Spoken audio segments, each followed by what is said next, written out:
À cause d'une femme en colère contre sa prédication, Branham avait prêché un sermon intitulé « L'agneau et la colombe » dans la ville de Los Angeles en Californie en 1956. Mais qu'est-ce qui s'est passé réellement ce jour-là à Los Angeles dans cette prédication du prophète William Branham pour que cette femme se mette en colère au point que lorsque Branham va apprendre cette nouvelle, il va directement s'enfermer dans sa chambre de l'hôtel et va se mettre à méditer sur une écriture de la Bible. C'est là que le Saint-Esprit va finalement lui donner cette prédication, l'agneau et la colombe. Voici l'histoire qui se cache derrière l'inspiration de cette prédication. Vous allez découvrir dans quelles circonstances exactement le prophète William Branham parvint à prêcher ce sermon, l'agneau et la colombe, le lundi 17 septembre 1956. Ville de Jeffersonville, dimanche 10 juin 1956, au croisement des avenues Penn et 8e rue de Jeffersonville. Ce jour-là, le prophète Branham prêchait dans le Branham Tabernacle un sermon intitulé « La perfection ». Mais avant d'entrer dans le vif de son sujet du jour, Branham va d'abord annoncer à son église qu'à partir du 15 septembre cette année 1956, il va prendre part et va parler au rassemblement international de la rue d'Azusa qui va se tenir dans la ville de Los Angeles. En ces moments-là, Branham va clairement expliquer à ses croyants du Branham Tabernacle que s'il allait participer à cette convention à Los Angeles, c'est puisque ces rassemblements étaient d'ailleurs son idée à lui. Il leur rappela qu'en 1954, il était dans une réunion à Cow Palace dans la ville de San Francisco en Californie avec quelques de ses amis pentecôtistes. À cette occasion, il leur avait rappelé qu'en 1956, le réveil de l'effusion du Saint-Esprit qui était tombé sur la rue d'Azusa en 1906 avec William Seymour allait totaliser 50 ans qui était le jubilé. Alors, Branham suggéra, alors pourquoi ne pas tenir un grand rassemblement à Los Angeles pour commémorer la 50e année de ces grands événements de l'effusion du Saint-Esprit en Amérique?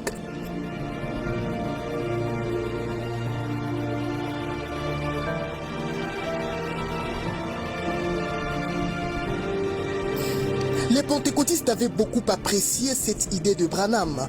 Après cette réunion, ils se sont donc mobilisés que dans l'année 1956, ils allaient tenir une grande célébration pour commémorer la 50e année du réveil d'Azusa, tel que le prophète Branham les avait suggéré.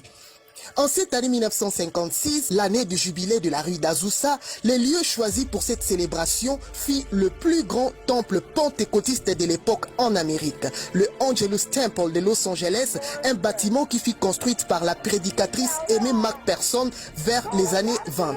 Pour cette grande célébration qui allait se tenir du 16 au 22 septembre 1956,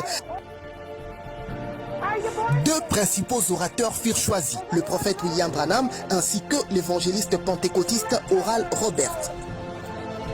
Los Angeles, le dimanche 16 septembre 1956. Puisque c'était le prophète Branham qui donna aux pentecôtistes l'idée d'organiser cette commémoration, les organisateurs lui ont donc demandé d'être le premier orateur pour inaugurer cette célébration. Les 2 premiers jours de ces assises, Branham allait prêcher la parole et prier pour les malades. Le premier jour, le dimanche 16 septembre 1956, le Angelus Temple était archi-comble. Plus de 6000 personnes s'étaient rassemblées. On accorda au prophète de prendre la parole. Il va prêcher un sermon intitulé « Le jubilé d'Azusa ». Dans cette prédication, il expliqua à l'auditoire que 50 ans, c'est le jubilé selon la Bible. Au temps de Moïse, chaque 50 ans, tout esclave devenait libre. Par ailleurs, toute personne qui refusait d'être libre au son de la trompette en cette 50e année de jubilé au temps de Moïse dans la Bible, on lui perçait une oreille et il allait rester esclave pour toujours. Branham va poursuivre son sermon en parlant de l'effusion du Saint-Esprit de la Pentecôte avec les apôtres à la chambre haute. Puis il va faire référence au réveil du Saint-Esprit de la rue d'Azusa en 1906 qui totalisait 50 ans comme un jubilé. Il va démontrer que cette année 1956, l'Église en Amérique était en si mauvais état et que les croyants devraient retourner à l'ancienne mode, la vraie repentance, pour avoir un nouveau réveil comme celui de la rue d'Azusa. Branham insista devant cette multitude de pentecôtistes qui l'écoutaient ces jours-là que s'il n'existe plus de réveil en Amérique, c'est puisque les églises étaient devenues trop formalistes. Les pasteurs avaient laissé tomber des barrières qui séparaient le monde et l'église. Les églises acceptaient les croyants qui fumaient des cigarettes, les églises acceptaient les femmes en pantalon et en habits courts, ainsi que toutes sortes de mondanités. Enfin, Branham va exhorter chaque personne dans cet auditoire que la seule façon de retourner à l'expérience de la Pentecôte comme celui de la rue d'Azusa, c'était de revenir à la vieille mode, être humble comme ces personnes qui avaient reçu l'effusion du Saint-Esprit en 1906. Lorsque le prophète Branham prêchait, plusieurs personnes dans le Angelus Temple ces jours-là furent touchées et sont même passées à l'autel pour se réconcilier avec Dieu. Mais certaines personnes ne furent pas du tout d'accord de la manière dont Branham avait parlé contre les femmes. Selon eux, étant américains, leur pays leur accordait tout le droit de faire tout ce qu'ils voulaient. Ce fut le cas d'une femme pentecôtiste en particulier qui, au moment où le prophète prêchait, elle s'était tellement mise en colère qu'elle était sur le point de sortir de l'auditoire. Après cette réunion, à la sortie, la femme en question va exprimer son mécontentement à une autre sœur sur le parking. Elle lui dit: ces prédicateurs avaient tort de s'apprendre si durement de l'habillement des femmes de cette façon. Étant qu'américaine, c'est notre droit de fumer des cigarettes, de porter des shorts si on le veut.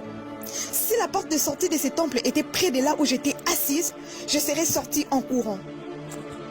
Ce que la dame ignorait et que la sœur avec qui elle était en train de parler était une amie au prophète. Cette dernière, elle va tout de suite aller auprès du prophète Branham pour lui dire tout ce que l'autre dame lui avait parlé. Écoutant ceci, le prophète va tout de suite réaliser que le vrai problème de l'Amérique et de tous les croyants, c'est qu'ils ne veulent pas renoncer à leurs droits pour la cause de Christ, raison pour laquelle ils ne parviennent pas au baptême du Saint-Esprit. Dans la chambre de son hôtel cette nuit-là, Branham va méditer dans le livre de Jean 1 au verset 29, où Jean-Baptiste disait: « Voici l'agneau de Dieu qui ôte les péchés du monde » et une colombe descendue sur Jésus. À cet instant, le prophète va s'inspirer de son sermon l'agneau et la colombe pour interpeller les pentecôtistes américains que la seule façon pour le Saint-Esprit qui est la colombe de revenir de nouveau dans l'église et de produire un réveil à la Pentecôte, chaque croyant devrait être comme un agneau qui par nature renonce toujours à ses droits et afin d'être conduit par la colombe qui est le Saint-Esprit de Dieu, car le Saint-Esprit qui est cette colombe ne peut que conduire celui qui devint comme un agneau, comme le Seigneur Jésus-Christ lui-même, pour renoncer à tous ses droits. Branham va prêcher ses sermons le deuxième jour de cette célébration d'Azusa, le lundi 17 septembre 1956 au Angelus Temple. Now, the Bible says, he saw the Spirit of God like a dove, and he said, behold, the Lamb of God, and the dove came on the Lamb, and a bold, I like that, a mighty. Or, la Bible déclare qu'il a vu l'Esprit de Dieu comme une colombe et qu'il a dit, voici l'agneau de Dieu. Et la colombe est venue sur l'agneau et a demeuré, j'aime ça, demeurer. Now, what if the lamb would have started like a wolf, while the dove would have been drawn? Mais supposons que l'agneau s'était mis à grogner comme un loup. Bon, la colombe serait partie. You know, sometimes I wonder if that's the reason that so much trouble is in the church. If we are the lambs of God, we should have the nature of lambs if we expect the dove to abide. You believe it? I do. Vous savez, je me demande parfois si c'est la raison pour laquelle il y a tellement de problèmes dans l'Église. Si nous sommes les agneaux de Dieu, nous devrions avoir la nature des agneaux.